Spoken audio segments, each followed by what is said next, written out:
আসসালামু আলাইকুম প্রিয় শিক্ষার্থীবৃন্দ, আমরা এখন নবম দশম শ্রেণীর অনুশীলনী 1 থেকে আবৃত দশমিক ভগ্নাংশে কিভাবে প্রকাশ করা হয় সেটা এখন দেখব।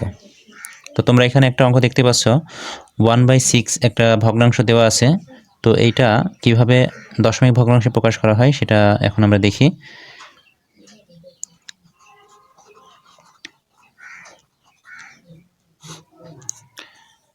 তাহলে আমরা লিখতে পারি, দেওয়া আছে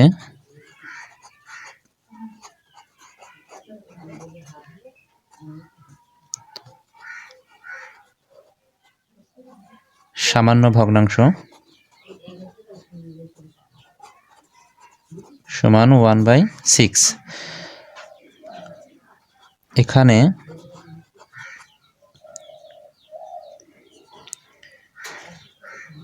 সিক্স ভাগ 1 এটা আমরা করতে পারি। তো যেহেতু 1/6 আছে, তার মানে কি 6 দিয়ে আমরা 1কে এখানে ভাগ দেখাচ্ছি। তো 1-এর ভিতরে 6 যেহেতু যায় না, তার মানে আমরা এখানে একটা দশমিক নিব। তাহলে দশমিকের জন্য এখানে একটা শূন্য আসবে। তাহলে এখানে 10 হলো। তাহলে 10-এর মধ্যে 6 একবার যায়, 6কে 6। তাহলে আমরা এখানে 6 দিলাম। তো 10-এর মধ্যে 6 বাদ দিলে আমাদের এখানে 4 থাকে। আচ্ছা, এখন এখানে একটা শূন্য আবার চলে আসবে।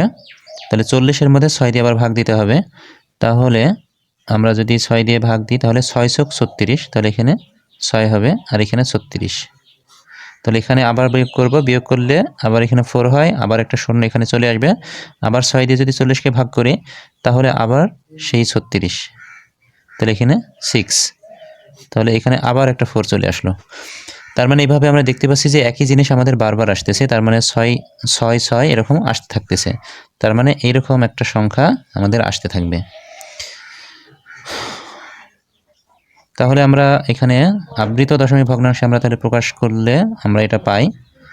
সুতরাং 1/6 = 0.166 ... সমান সমান 0.16। এখানে একটা পৌনঃপুনিক দিয়ে দিলাম। তাহলে এটাই নির্ণয়ে আবৃত দশমিক ভগ্নাংশ।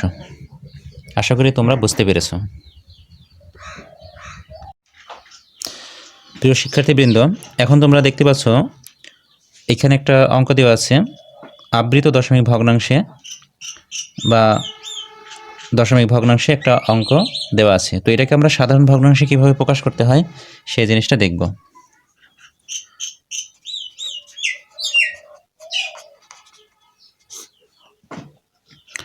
তো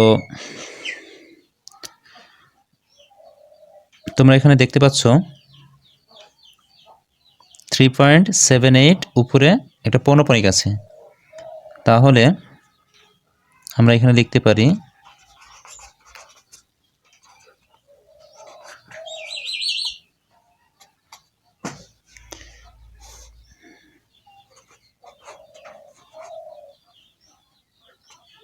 এবার এখানে পুরাটাই আমরা এখানে দিলাম 378 বিয়োগ এই 8-এর উপরে পৌনঃপুনিক থাকাতে তার সামনে যে কটা সংখ্যা থাকবে সেটা আমরা বিয়োগ করে দেব। তো এখানে আমরা বিয়োগ করে দিয়েছি। এখন নিচে আমরা কি করব, এই পৌনঃপুনিক যেটার উপরে আছে, যেই কটার উপরে থাকবে সেটার জন্য ততগুলো 9 নিতে হবে। তো যেহেতু একটার উপরে পৌনঃপুনিক আছে, একটা 9 নিলাম। এবং এই পৌনঃপুনিকের আগে এবং দশমিকের পরে যেই কয়টা সংখ্যা থাকবে সেটার জন্য ততটা 0 নিতে হবে। যেহেতু 8-এর আগে আর এই দশমিকের পরে একটা সংখ্যা আছে 7, এই জন্য আমরা একটা শূন্য নিলাম। এবার আমরা এটা বিয়োগ করব।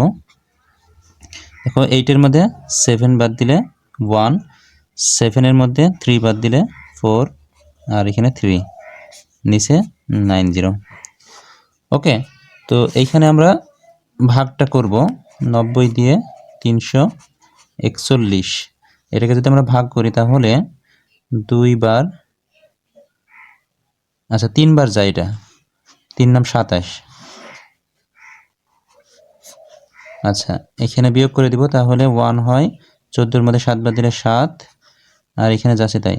তার মানে এটা সমান সমান যদি আমরা লিখতে পারি তাহলে 3 × 71/90। ওকে, তো এইটা আমরা দেখালাম রাফে। তাহলে এটা সমান আমরা লিখতে পারি 3/71/90। এটাই নির্ণয়ে সাধারণ ভগ্নাংশ। সুতরাং 3.78 পৌনঃপুনিক সমান 3/7/90, এটাই অ্যান্সার। আশা করি তোমরা অঙ্কটা বুঝতে পেরেছো। এরপরে তোমাদের কোনো মতামত থাকলে কমেন্টে জানাবা। ধন্যবাদ।